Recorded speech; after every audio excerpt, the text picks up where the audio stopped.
Good evening, ladies and gentlemen out there in YouTube land. I am Deleted Scenes, human being, American, and YouTuber Ronin, and I would like to welcome you to tonight's episode of Live from Sparkwood in 21.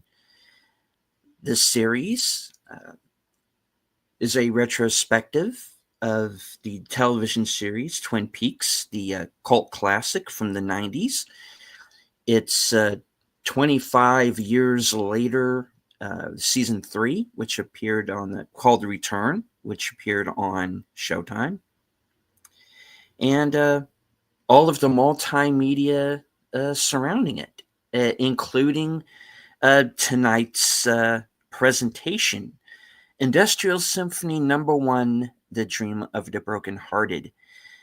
Joining me on this odyssey are superfans Last Call Troy Pacelli. Hello. Netters Network. Good evening. And Aged Boomer. Hello, everybody. Listen, I don't mean to hijack your stream, but I've been in contact with Flappy's third born, Milo, and he may be in the very near future launching a new form of cryptocurrency called the Flappy Coin.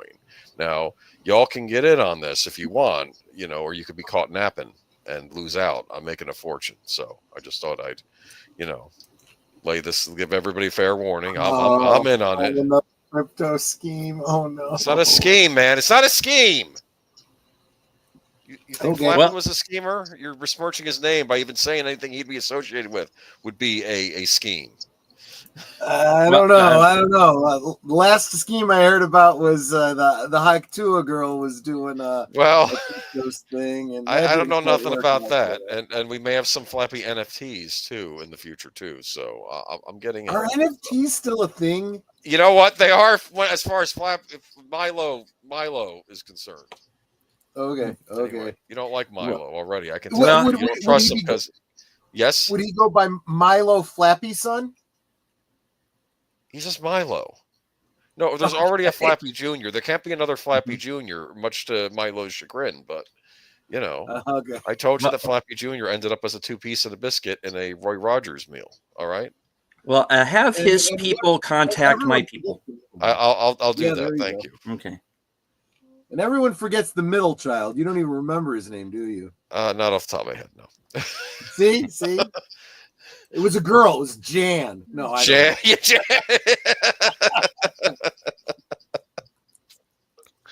No idea. I do want to say hello to some people who've joined us in the chat. First one here, channel member JPRPH1. Yep. Faithful Blue Wrench, channel member, the Bird Woman of YouTube. Wide shot for her channel, Fluff Chick Productions, Connie Clary.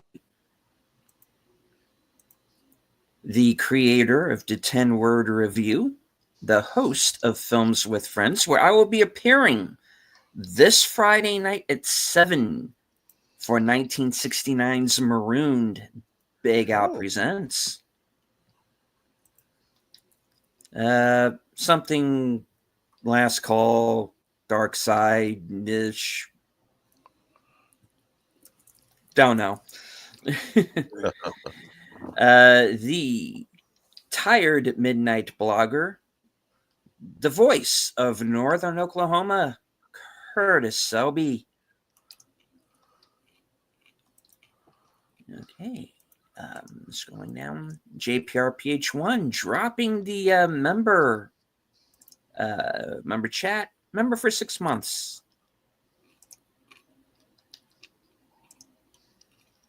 All right. Daniel Berry Sports Highlights. Geek Flag with a Nate Knows says, I heard Flappy was starting his own only tweets. Only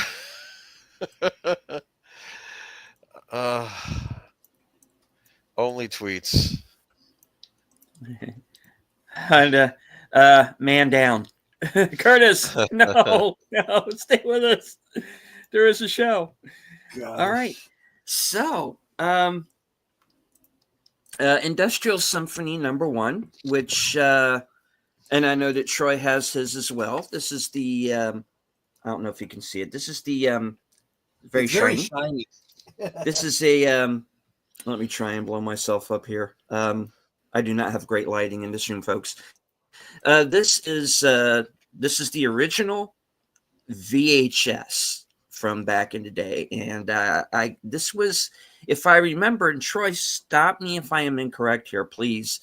This was between the first two seasons, correct? Or during the first season, or what was the timeline of this? I do think you're right. Gosh, it came out. Well, you know what? What year did Wild at Heart come out? Wild at Heart was 1990. Yeah. So this was, I believe, same year or just before. Something like that. Yeah. Something like that. Yeah. All right.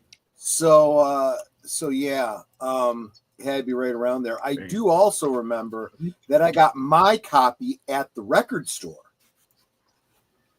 Yes. Don't know, I don't remember and what store was it? It was it was one of the ones in the mall. Darn, I can't remember which one. It was one of the franchised ones, but I do remember going in, and I got the soundtrack from Twin Peaks. I got Floating into the Night, and I picked up that, and picking up the VHS when I saw that they had that as well. And I was like, gee, what's this all about? And finished watching it. I'm like, it's basically a concert / music video type of thing. Presentation. Right. I was unfamiliar with it up to literally the point of finding it. And I was at that time basically consuming all things David Lynch and especially Twin Peaks related. And that's kind of the interesting thing is you have the Wild at Heart angle in that you also have Nicolas Cage and Laura Dern in this film. Yeah. But you also have music mostly from Twin Peaks, but also a couple of selections that are in Wild at Heart as well. So it is kind of a something of a melding of the two. And we had wanted originally to do Wild at Heart tonight, but unfortunately, with our schedules being what it was, kind of had to push that back. But we are going to do Wild at Heart at some point very soon. And speaking of last week's show, Nate with the $5 super chat, thank you. After watching so I can check myself out to be here tonight. Wow. I hope this doesn't cause you to relapse. I really do. Yeah.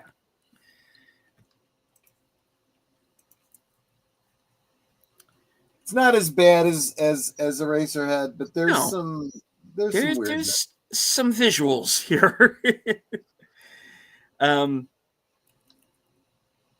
Including one bit that I will be wondering if YouTube keeps.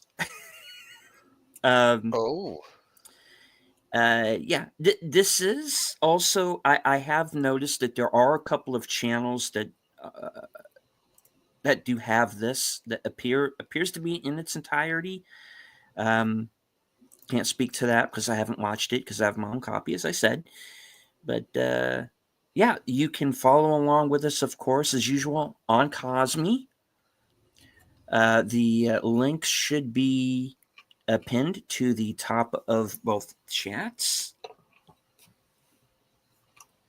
So, all right.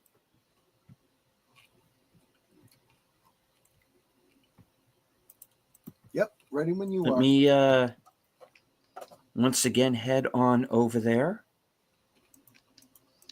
and firing up the Cosme. I do want to remind everybody before we do so that if you stay till the end of the broadcast, you will be auto-dramatically redirected to Troy's channel for tonight's episode of the season 3 premiere of Blake 7 entitled Aftermath. Yep. But in the meantime, buckle your seatbelts for the next 50 minutes and turn it up to 11 because the Industrial Symphony #1 is here. Featuring Nicolas Cage, Laura Dern, Julie Cruz, and the music of Angelo Badalamenti. And we will be starting in 5, 4, 3, 2, 1, hit it. There we go. Industrial Symphony #1. The dream of the brokenhearted. Yeah, that's the part people tend to forget. They remember the Industrial Symphony #1.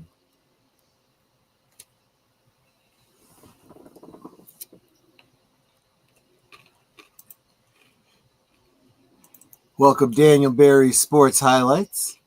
Good to see you, my friend.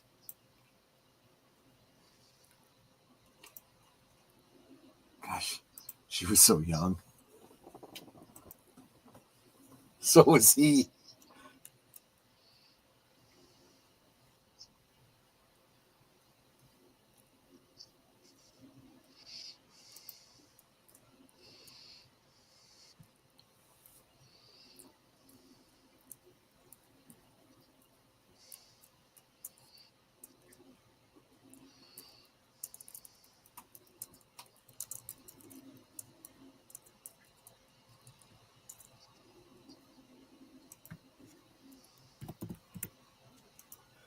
Boy, he would have been the perfect age to play Elvis Presley.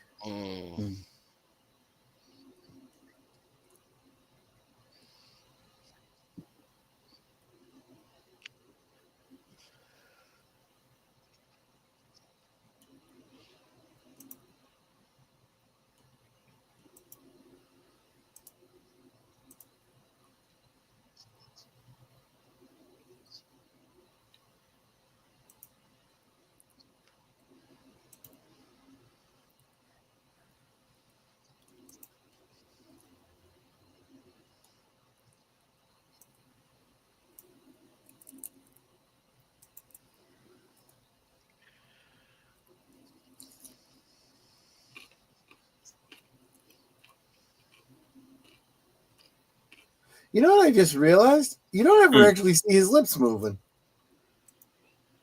Well, I guess not.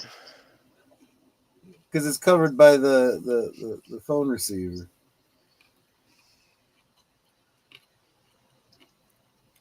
For you youngins, that's what a telephone used to look like. Right, exactly. Yeah. Do you think Nick Cage could have played Bob? Oh, he can play just about anything. Yeah.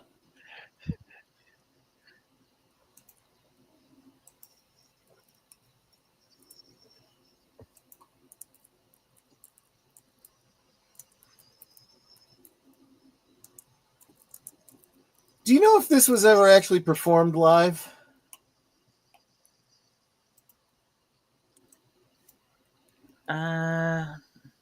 Wasn't it? I believe it was. Yeah. Yeah, it should have been. I mean, the way this looks. Is it the first Tuesday of the month at 10 o'clock? Yeah. Air raid siren. I get to hear it doubly because we've got one at the school, which is right by us.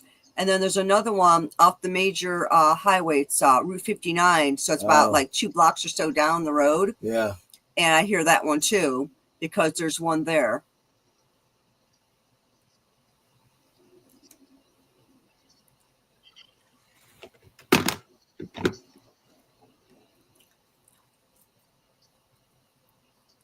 That's pretty dress. Mm-hmm.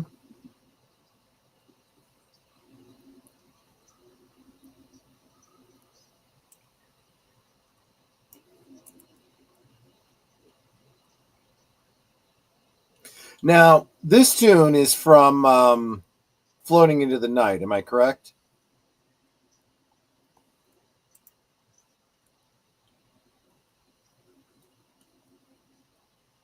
I think so. Yeah.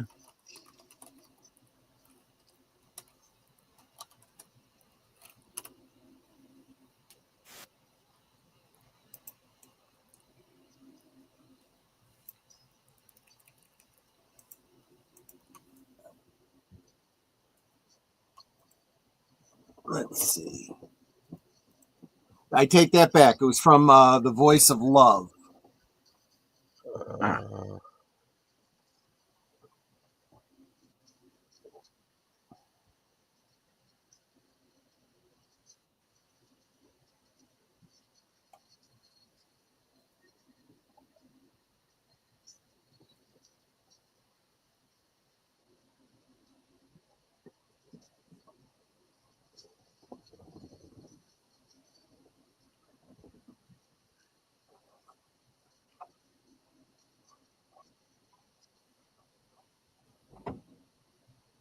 That's Julie Cruz, right? Yes, it is.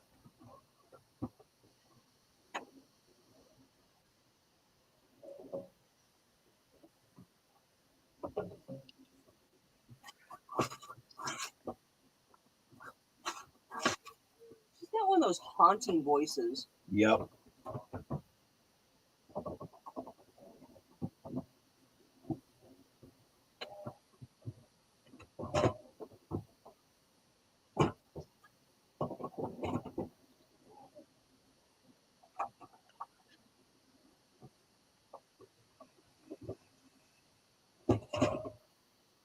I think that was a cameo by David Copperfield in the background there. I was wondering what was going on with that.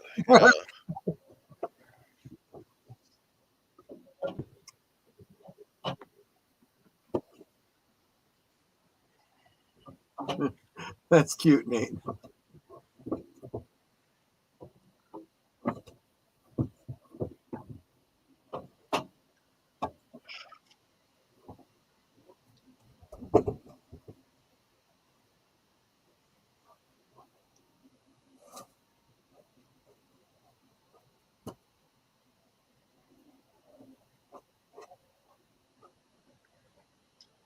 I mean, there's really not a lot here to parse. It seems to be in the wheelhouse of. I mean, the title kind of says it all, right? You know, it really is all about the dream of the brokenhearted, right? Mm. And then we see a couple breaking up on the phone. The song is literally about losing the one you love. Their relationship has gone up in flames.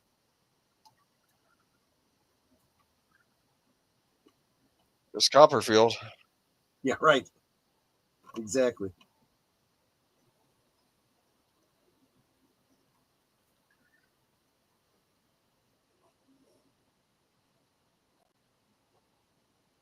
Definitely a lot of industrial imagery. Which in a way kind of ties in with the whole Eraserhead vibe from last week. Mm.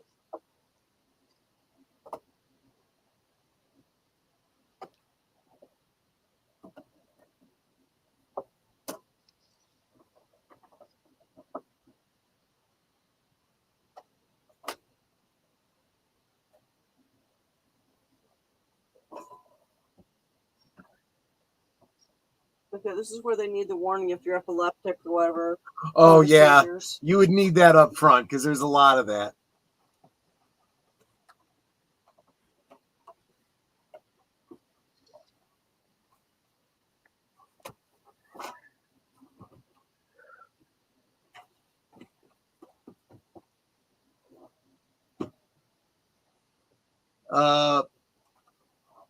Curtis, Tawny Katane. Yep. Oh. Yeah.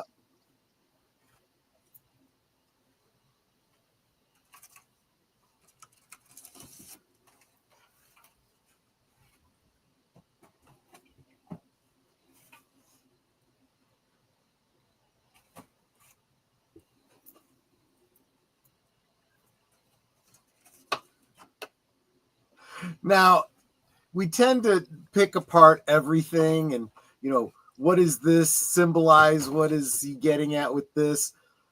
I guarantee you that was just, we want to focus on her legs. That's all that was. Nothing more than that.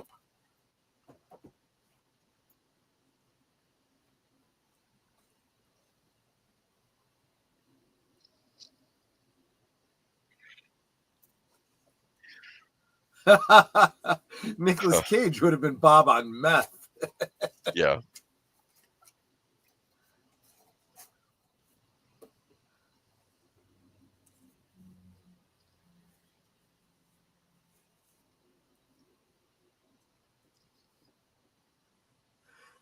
Bob would be like, I thought I was pure chaos. I got nothing on this guy.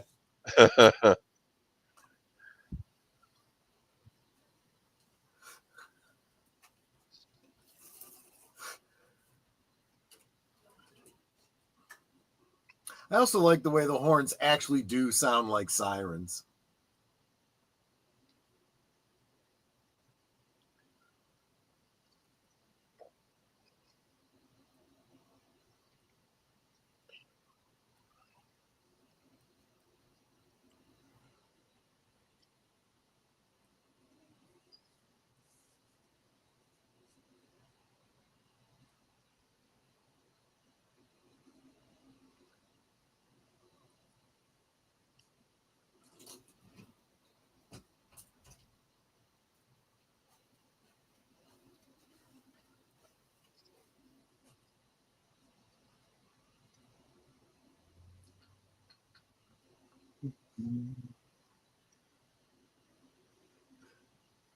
This one is definitely from Floating into the Night. Is that girl naked? Topless. Quite.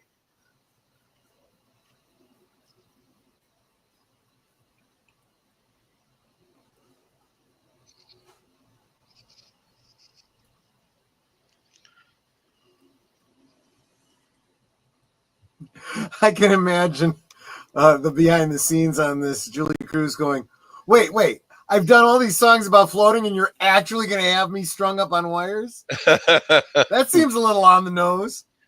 Makes sense though, huh? Right. This is a very iconic scene from this. I believe they use it in a lot of the promotional material and on some versions of the cover.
I think even the way they string these songs together, you can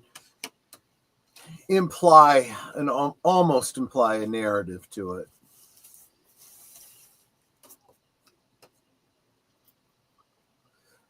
So we go from a relationship up in flames, right, to I float alone, as you would when you're coming out of a relationship.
Black Sea. Yeah.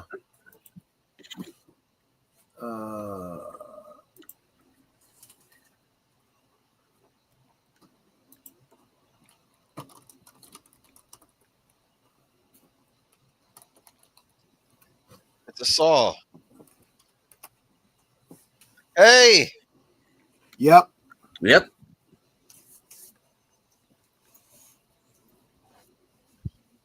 Garmin Boja.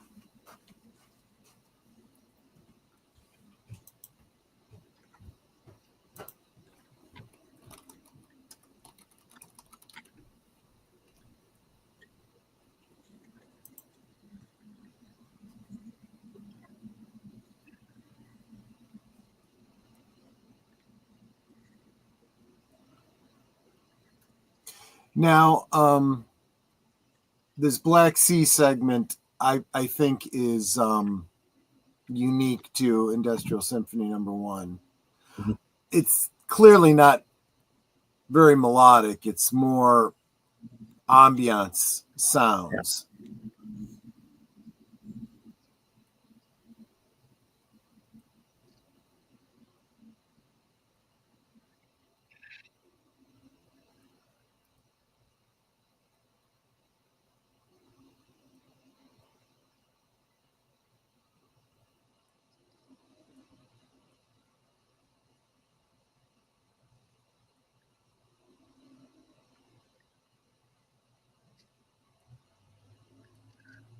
Who's that?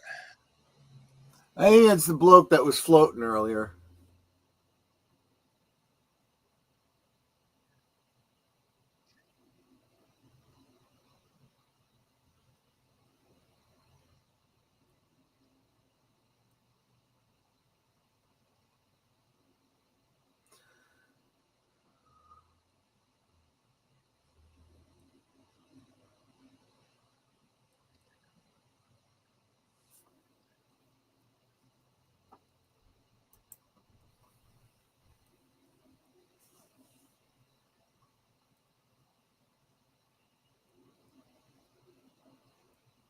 I like his hat.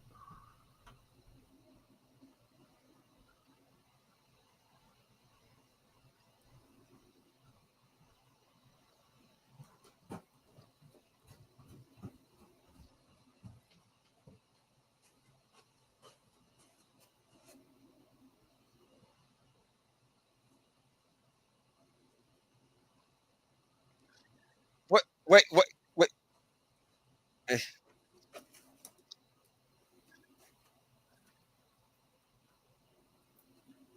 That was the first version of the flashlight, you know. Yes, it was. I don't know if you ever noticed this about Mikey Anderson, but all of his shoes are custom because he's got one leg shorter than the other. Obviously, Into the Night, Twin Peaks, also Floating into the Night. He's got one leg shorter than the other, so his left foot, I believe, has like a platform heel or platform sole. So all of his shoes had to be made that way.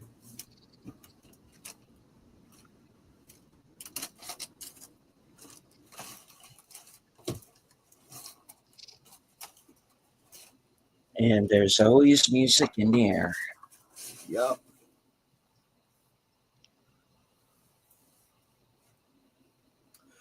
I actually used this piece of music as background in a gothic horror based Dungeons and Dragons game.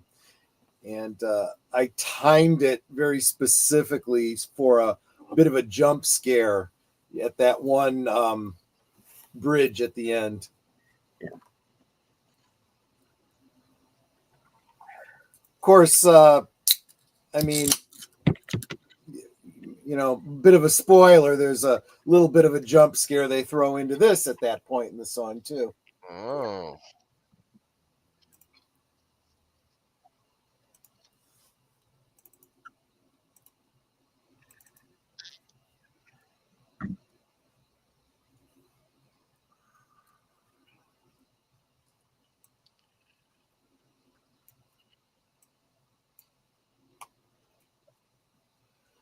JPRPH1, Wuthering Heights, right?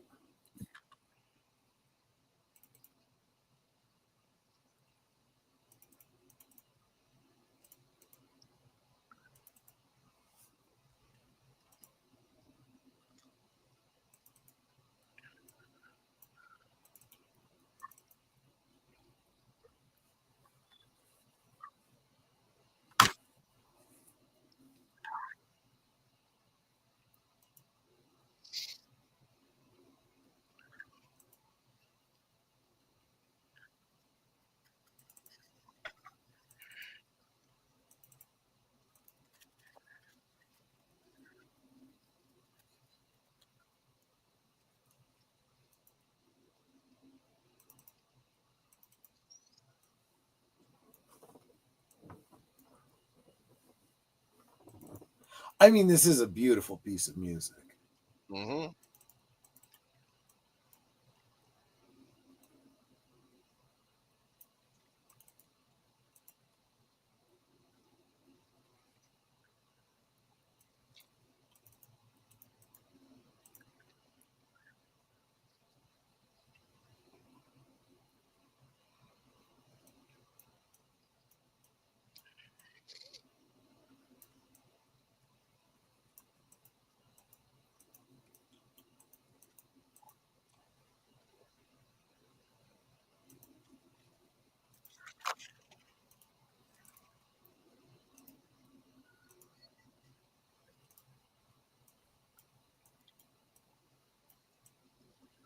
What?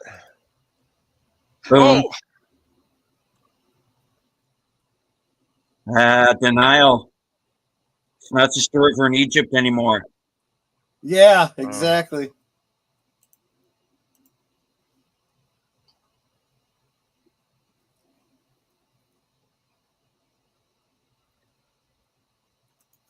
Then we got this Wendigo thing.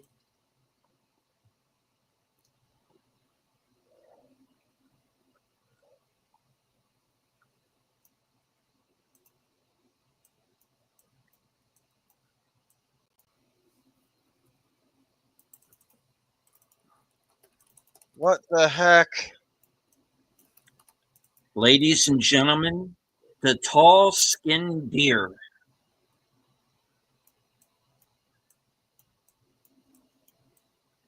Anyone feel like eating baby back ribs right about now? No. Why does that song sound like A Town Without Pity? It does have some connective tissue there, yeah.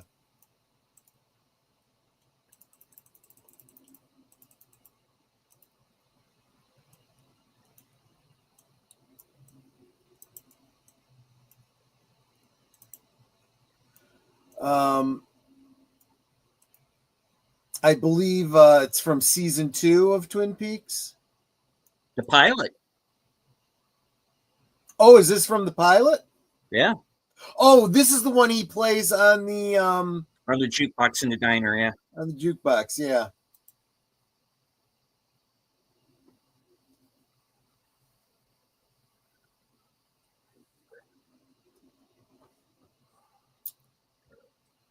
I would not want to be the guy on those stilts.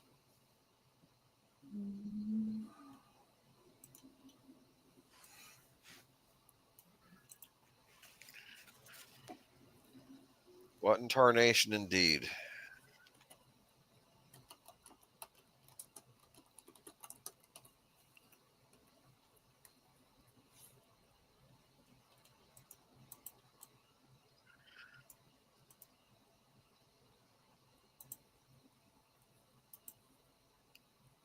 What?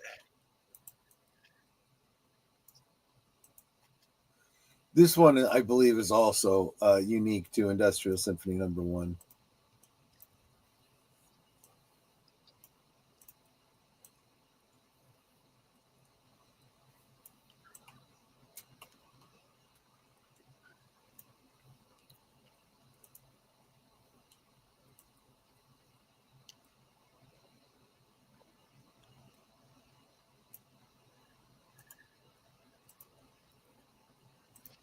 Huh.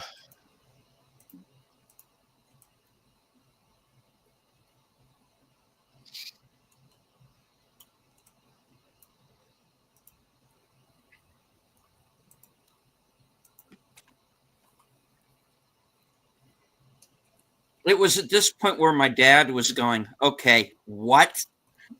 Yeah, exactly. It's a mood piece. Yeah. They didn't exactly get to her right away, did they? No, not at all. They were too busy messing around with their Franken Windigo. Frank Indigo. Frank Indigo, yes, okay. But now, what do you do with a body? You stick it in the boot. Yeah, that's what you do. Years and years of mob movies have taught me that. Yeah, we kind of startled our car dealership when we went to go buy our new car, and I was like, I need to see the trunk. So he opens up. It was like, yeah, I guess I could fit about 3 bodies in there. And he just kind of looked at me funny.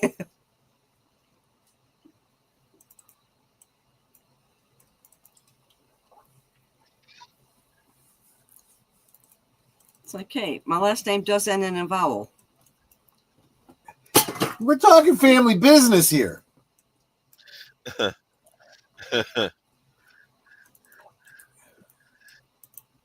Making offers people can't refuse, that sort of thing. Remember That's the art of the deal. When Kyle MacLachlan was on Tales from the Crypt? I actually don't. Yeah.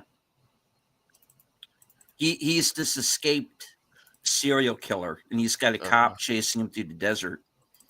Mm-hmm. And he has a line. This is the line from the show, guys. This is not me. Okay, it says, "Women can't live with them. Can't stick more than 2 in the trunk of a car at the same time." Depends on the size of the trunk. Yeah, and the size of the woman. Yeah. I mean, I'm small, so you could fit, at least 3, maybe 4 of me in the trunk of our car. Yeah, and that's with that emergency box that you got in there. No, the big, half of it's got some supplies in it. The other one's got for frozen foods. Is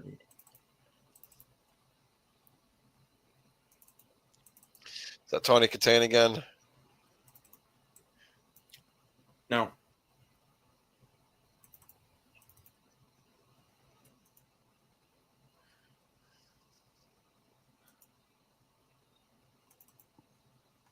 I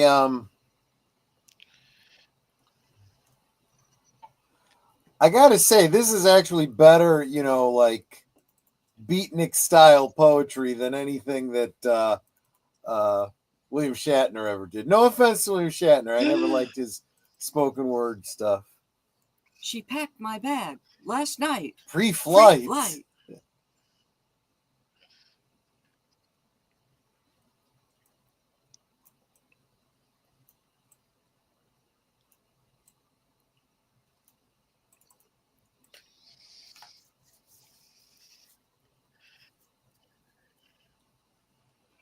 Obviously, this is the dialogue from the opening.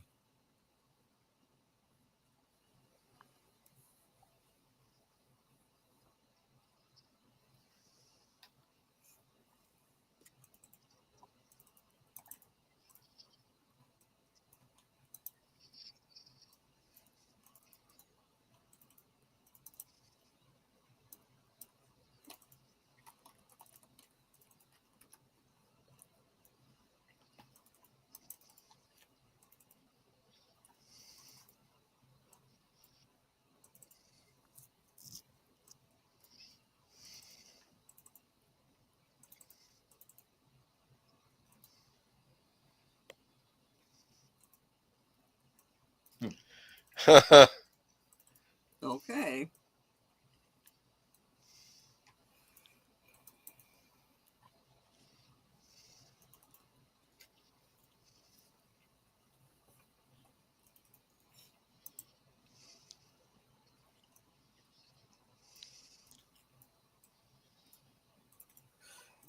By the way, the girl with the legs there, I believe, was Lisa Almquist.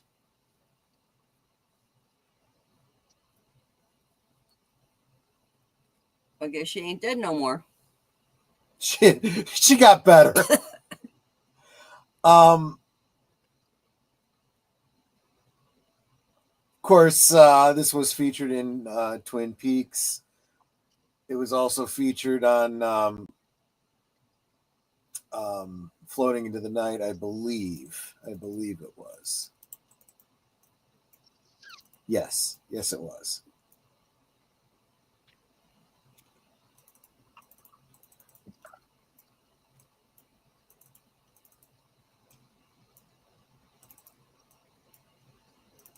Who wrote these songs? Oftentimes the lyrics were done by David Lynch and the music was done by Angelo Badalamenti.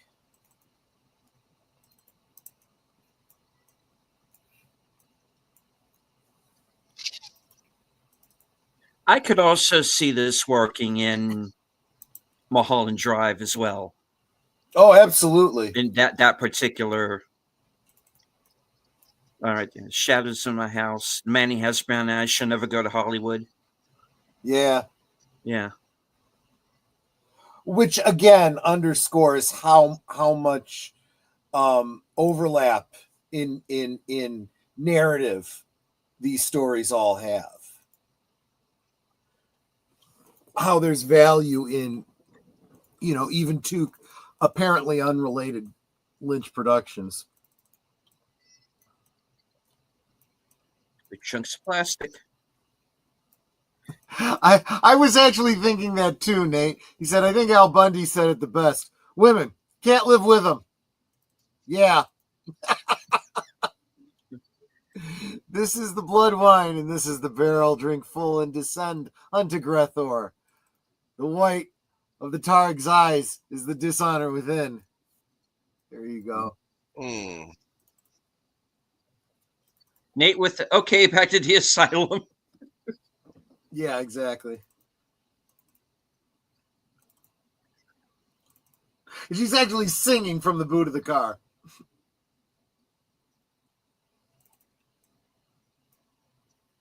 Well, she's lip syncing at least from there. Oh, yeah, because this was obviously the release version of the song, which was recorded in a studio.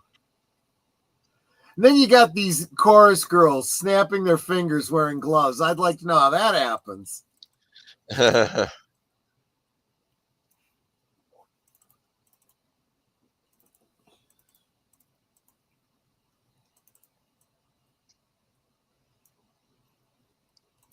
What's his face from Cheers, the postal worker? Women can't live with him. Pass the beer nuts. Dude, I love the cats playing the piano. Never mind. And actually in tune to the way she's singing. Mm-hmm.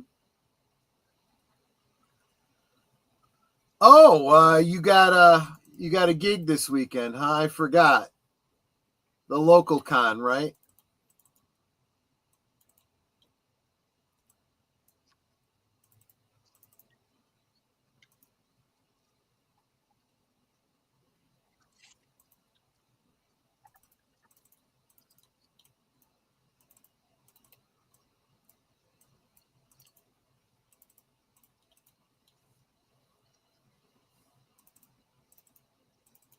They're the daughters of Thanos. Okay.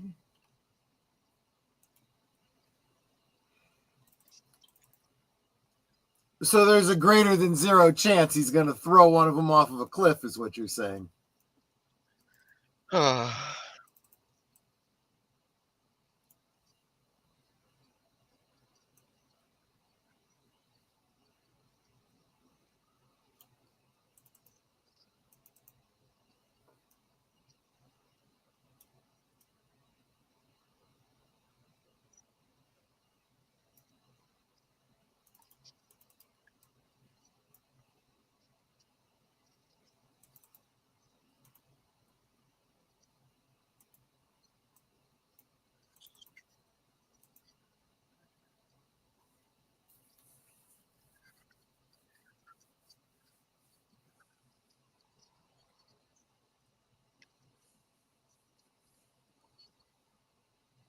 Uh-oh.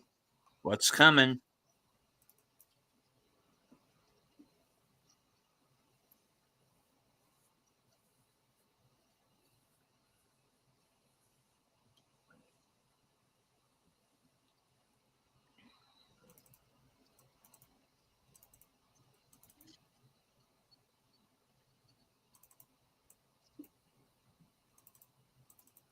But that's not how it works.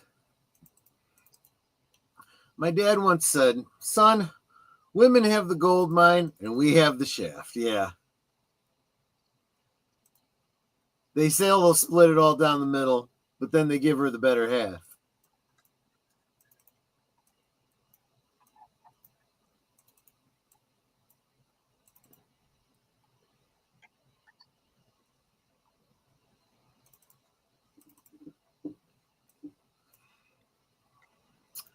Oh, I would love to do a rewatch of The Wall again sometime. Yeah.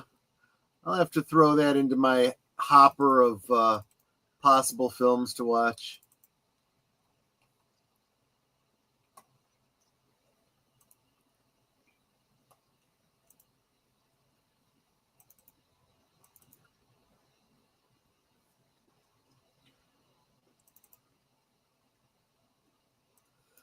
Yeah, it definitely does have that kind of a feel to it, doesn't it? It is like air raid bombing.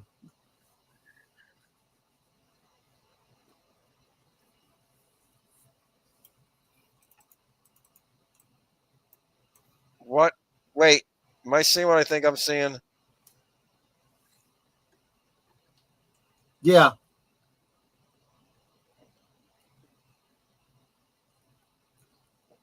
It's raining babies. Hallelujah, it's raining babies. That's freaky. They're baby bombs.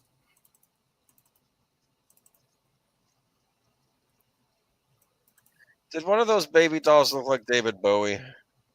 I'm not joking. It probably should, right?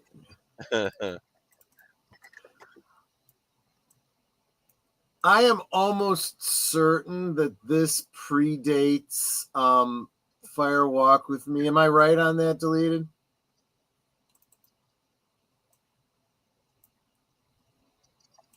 Which, of course, would preclude, specifically having David Bowie in mind.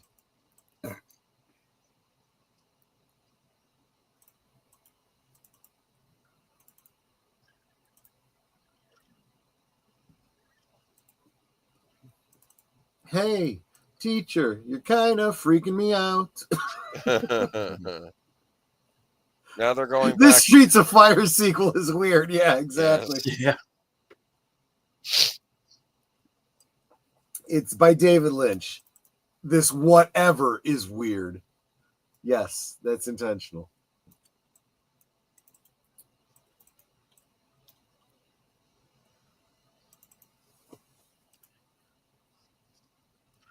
The World Spins, which is the song that closes out Floating into the Night.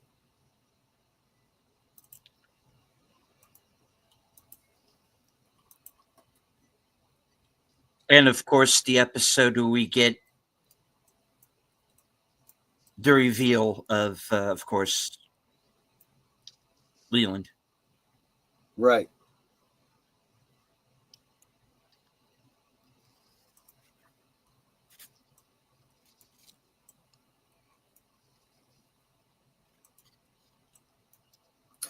That's the thing about these are all ultimately you could classify them as jazz pieces, but they are also the score for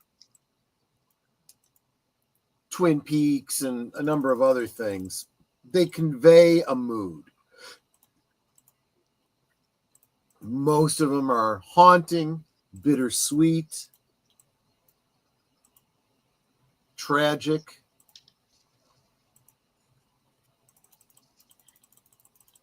She's floating again. Yep.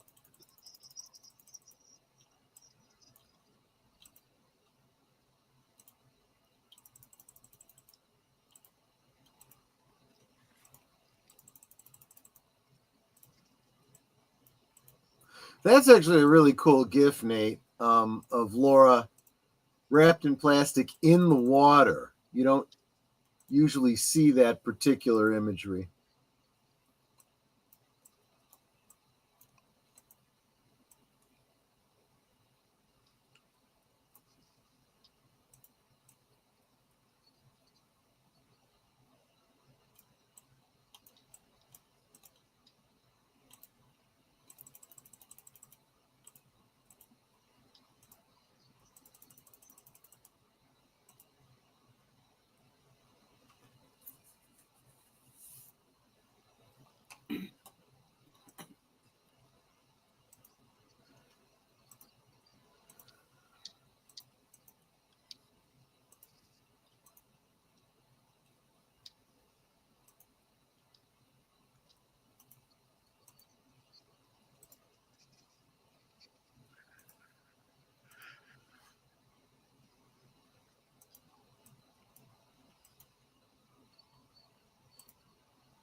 So, do you feel that this is predominantly told from the point of view of Laura Dern's character?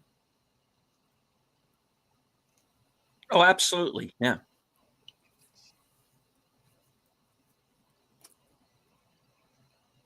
They gonna drop her again? No. That freaked me out when they dropped her. Yep. Even though I told you it was coming, right? Oh, I guess those. I don't know.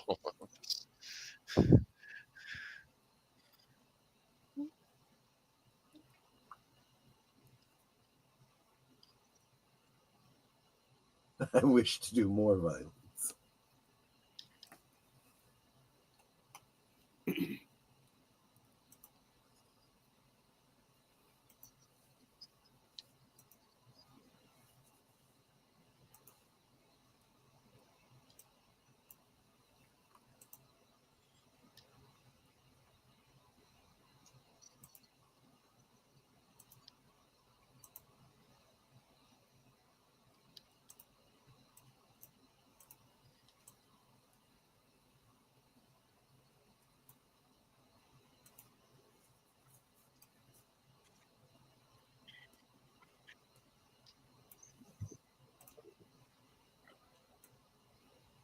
I had Floating into the Night and the Twin Peaks soundtrack on cassette, and I played those constantly.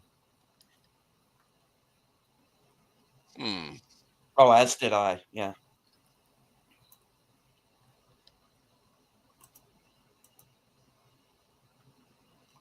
I mean, when I said when we were watching the show that I got to the point to where I started dressing like Cooper, I wasn't kidding. Yeah. I did. And I did have the soundtrack on a loop. There was a point where I was watching this every day. Yeah. And yeah, it changed the way that I looked at television. Yeah. You could I even realized it back then. I am watching a show that is decades ahead of its time. Yep. And if you take nothing else away, and I really was not expecting to get too terribly deep into the weeds on this. This is really just a mood piece. Enjoy the music. But I also want to point out that this music and how it drives the narrative and augments the story, which I suppose you could argue is always true of a soundtrack. It's an integral part of the story. And it really did change how I looked at music in a feature, whether it's a movie or TV show or whatever. Funny thing is, sometimes when a soundtrack is done well enough, you don't even notice it. But sometimes when it's not there, when there's silence, you take notice, you know? There's also, I can't think of a movie off the top of my head, but there were a number of TV shows that oftentimes had soundtracks, especially in the 70s, that you were like, this is not the right music for this, you know, particular part of the narrative. So you also notice it when it's the wrong music.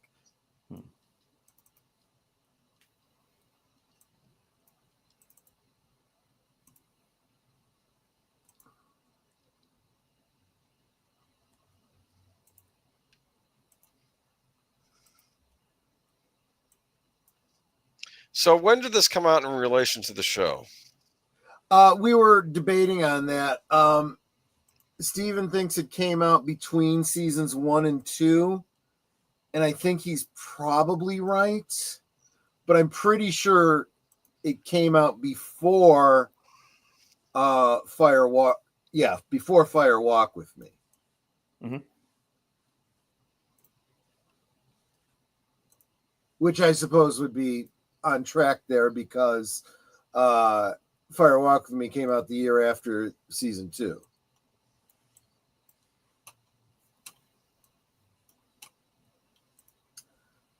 And again, I don't really think that this was intended to be any kind of a major story. You know, I do feel like it's taking the two protagonist characters from Wild at Heart, which we just assume because it's the same actors, and implying a relationship there. But by and large, it's really just about a couple that breaks up and the girl going through the emotional journey that one normally goes on after a breakup, you know? And babies falling from the ceiling. Yes, absolutely. I mean, if you wanted to get really, really into the weeds on that one, you start thinking about what was their relationship like? How long were they together? Did they have any children together? Was she pregnant at the time? You know, then that imagery starts to be a little bit more visceral, you know? Ooh. But again, there's nothing to say that there's anything to that. This is very abstract. So I'm just throwing out possible things that you could project onto it. That's part of the fun of something like this. JPRPH1 seems to have enjoyed it. I'm glad you did.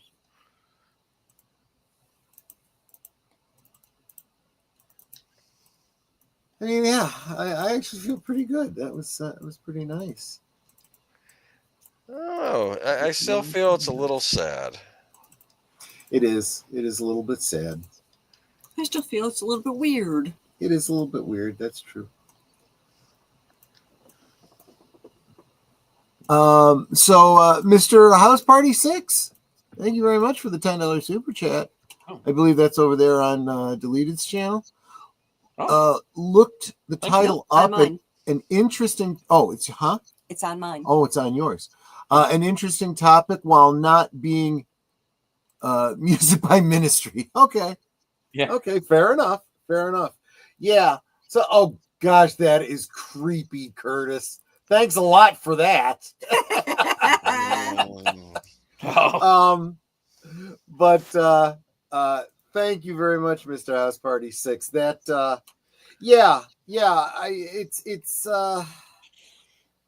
this is, and I've said this before, and I think it merits repeating every now and again. I see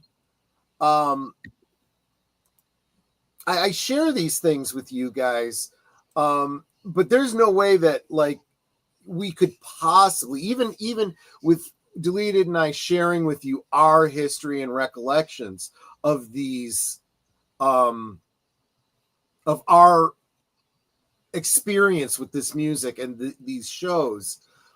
There's no way we can convey to you the feelings we had. We can do the best we can to describe them, but the associations we had, what we were going through in our lives at that time, the experiences, the way it changed, the way even that's not that creepy, Nate. It's just, I don't know.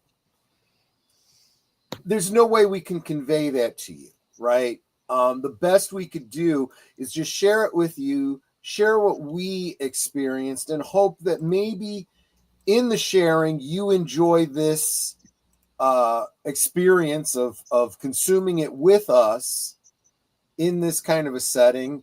Build your own memories around it. Maybe it hits you at the right time in your life, and you have your own stories to tell based on it and prompted by it. So Twin Peaks season 2 was 1990, and Fire Walk with Me came out in 92. And this came out, what year was it? Because we can actually answer this question for sure now. This came out in 1990. Yeah. Okay. So there you go. So it definitely did come out before Fire Walk with Me. And it was either just before, just after, or during season 2.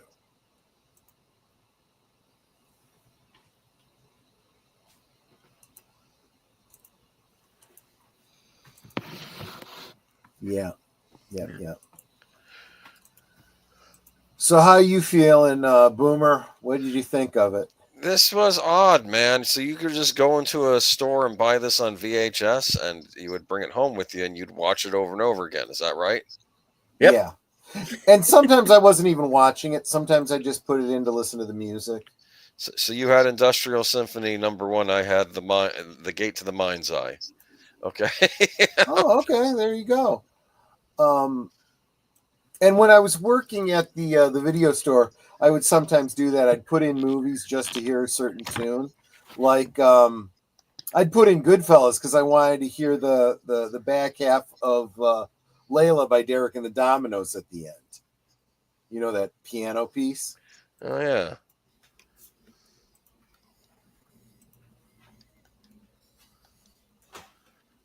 But, yeah.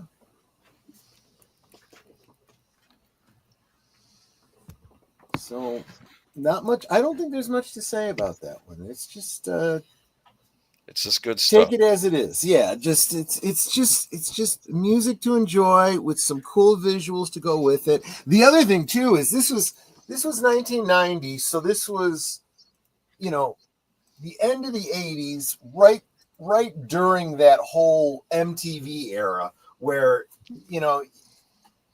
the idea of a music video sort of concept was not, a big surprise, right? It's like, okay, yeah, and that was the thing. You'd go into the record store and they'd have records, they'd have CDs, they would have, albums. They had cassette singles. Do you remember cassette singles? I do. Of those. And then they would have like VHSs of, like companions to the albums that would have the music videos,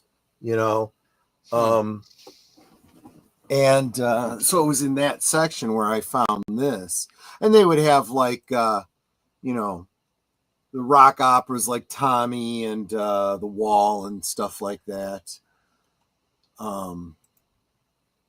Yeah, it was a different time, and we consumed our music differently.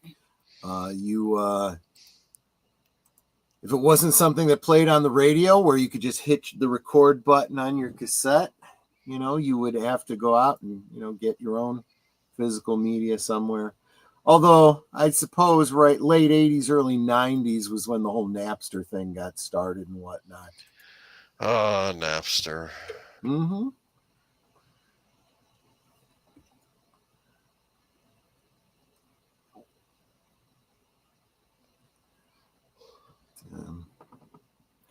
Breaking news, Flappy has been arrested trying to smuggle bird eggs across the border from Mexico. He's not a coyote, he's a roadrunner. I get what you're saying there. Yeah, that's funny. That is funny. Bring back Napster. I mean, is Napster still For me, around? Mr. Shelby, blasphemy. How dare you, sir? How dare you? We have Spotify. Oh yeah, Napster still exists. Yeah.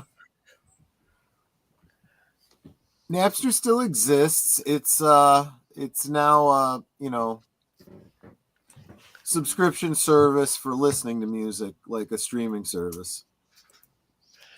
I wonder if it's like actually making any money, because it seems like a terrible business model. Did Napster ever make any money? I don't know. I'm sure there were ads or something involved.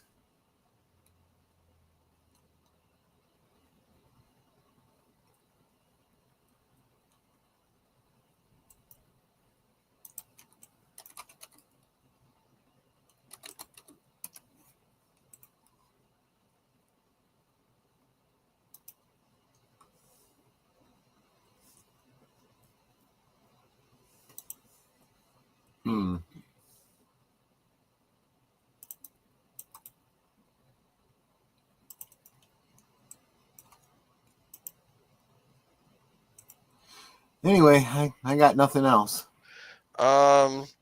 This was never released on DVD. Yes, it was. It's in the David Lynch's Lime Green box set. Oh, okay. That's where I got it from. Lime Green. Yes. Is the box set lime green? It is. Okay. The artwork is black and white. The color scheme around it is lime green, and it's got kind of a yellow green lettering. Cool. Yes, the lime green box, which I still do not have. So it's worth it. It's pretty good. I can't speak to the contents of it, but I'm sure it's all stuff I've pretty much seen at some point or another. Mm-hmm.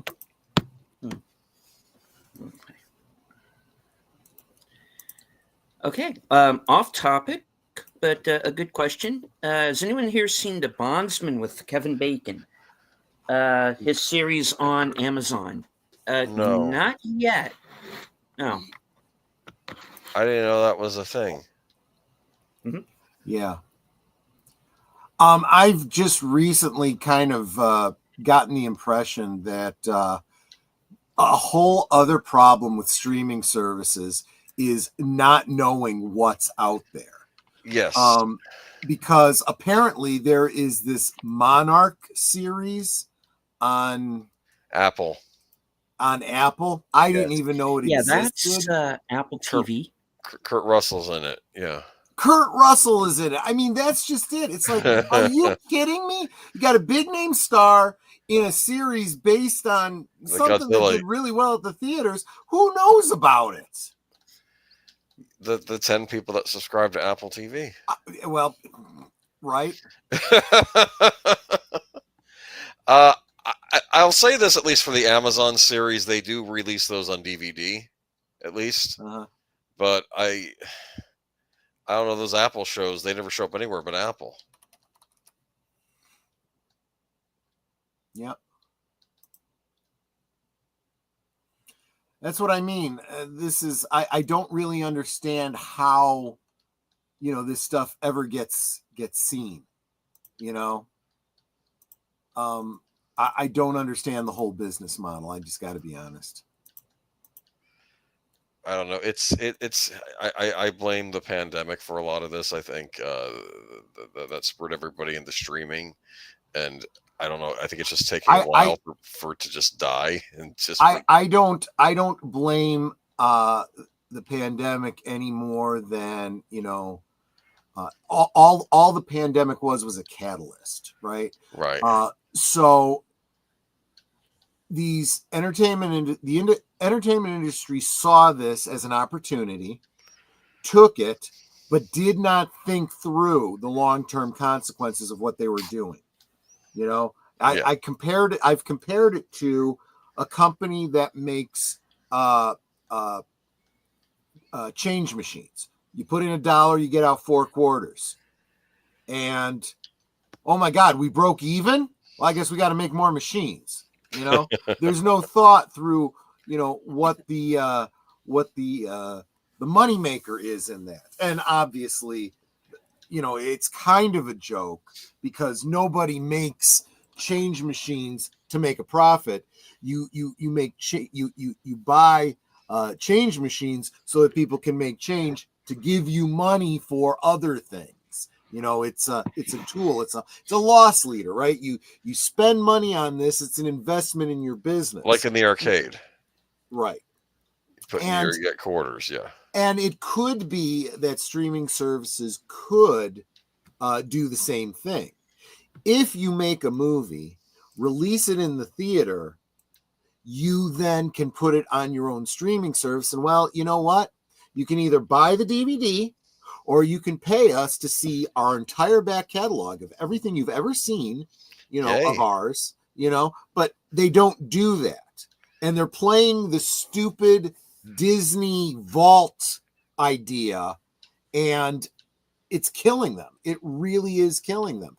And the idea of making something that goes directly to the streaming service, that's just throwing money away.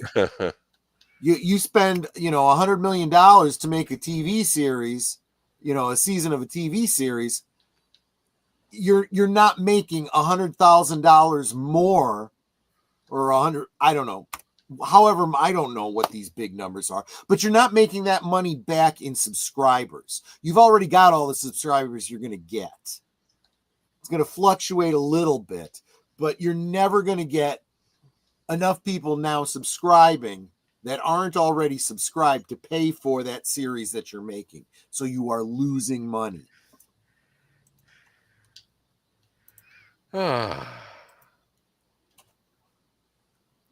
Well, I don't know. I guess they figured people were going to subscribe to every. I guess everyone was trying to be King of the Hill. Is that what it was? I guess.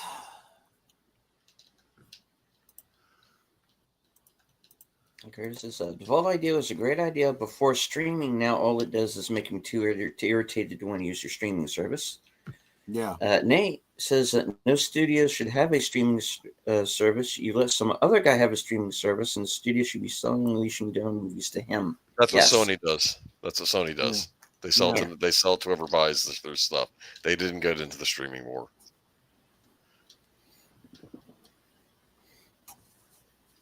Yep.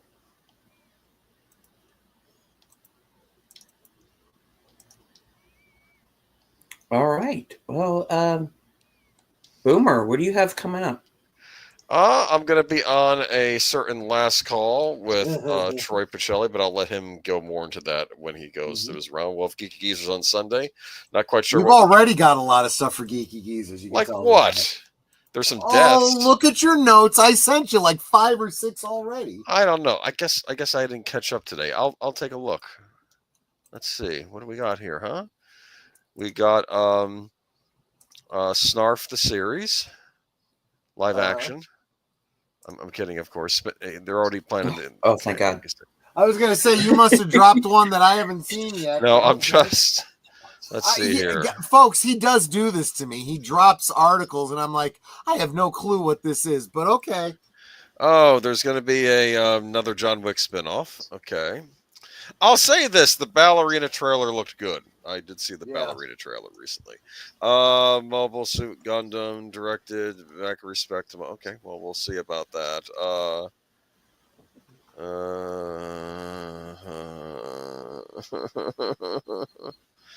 Okay, some gaming stuff. Yeah, we got stuff to talk about. It'll be exciting. See? Yeah. Cool. And that's on Sunday. Right on. And Monday? Oh, that's right. Monday on Members Night at the Movies on my channel, a very special guest will be appearing with me, a one aged boomer, because he wanted to be with us when, for the first time, I watch The Big Lebowski. So Yes, so I will be there. Yes. Members join us at the regular time, 8 Central, 9 Eastern, on my channel. You guys will get the link as soon as I put it up. And if you're not a member, consider becoming a member. It's only $2 a month. And then you could join us and vicariously experience the first time somebody watches The Big Lebowski. I've never seen it either. Well, 2 of us then. What have you been doing with your lives? Honest. I'm sorry. No. Yeah, exactly. Oh. We were abiding. That's what we were doing. I see what you did there. Okay. See, I got that reference. Okay.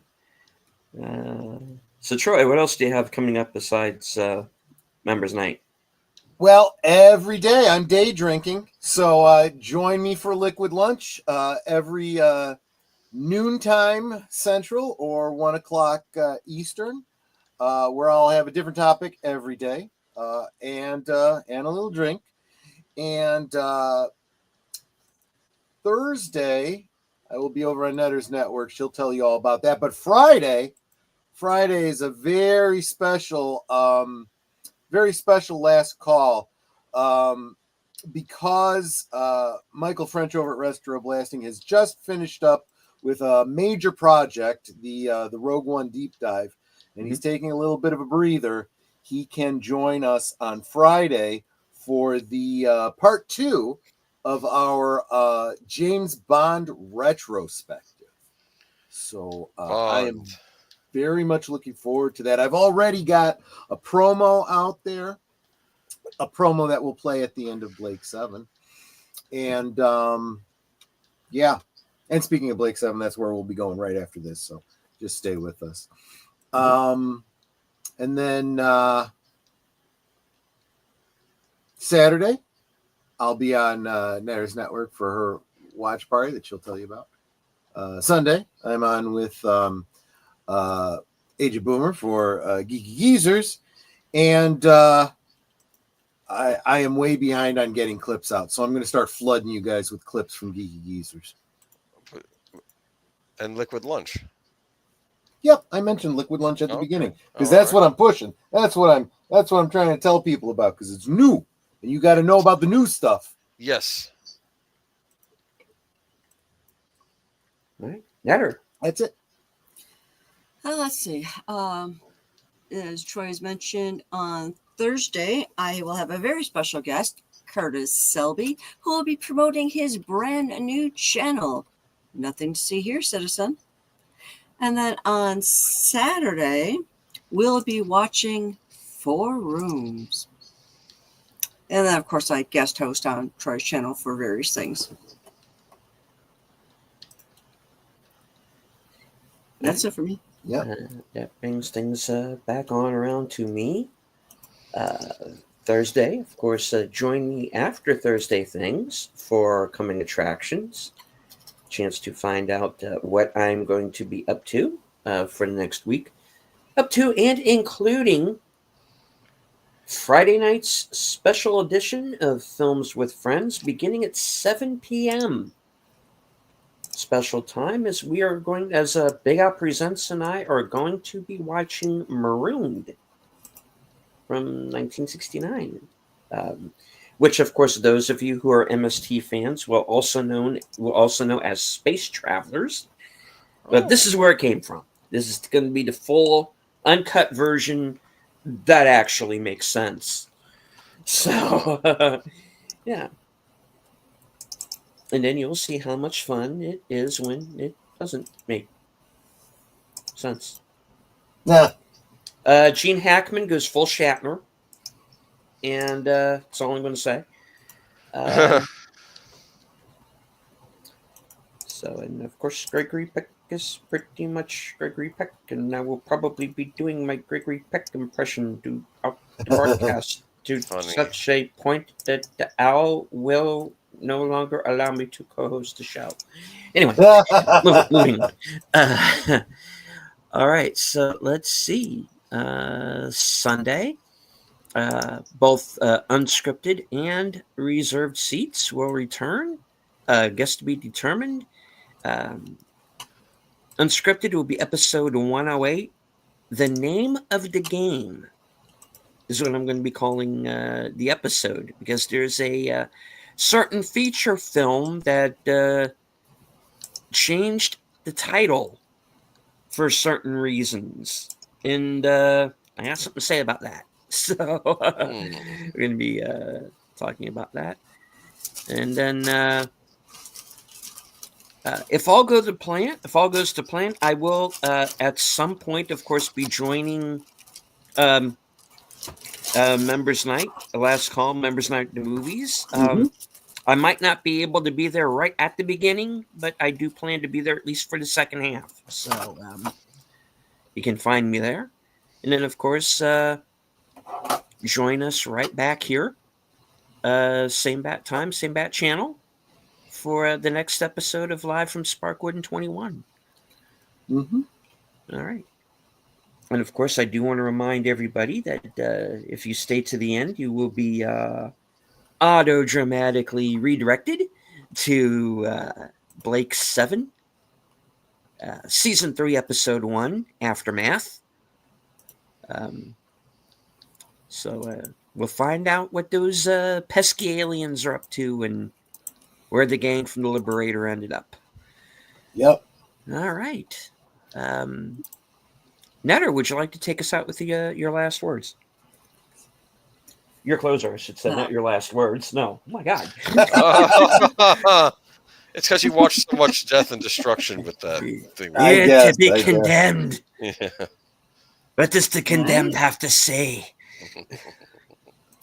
We can talk amongst ourselves, and that's all well good and fun. But it is so much more fun when you guys are joining us in the chat and you're dropping the comments, questions, trivia, being goofy, whatever it may be.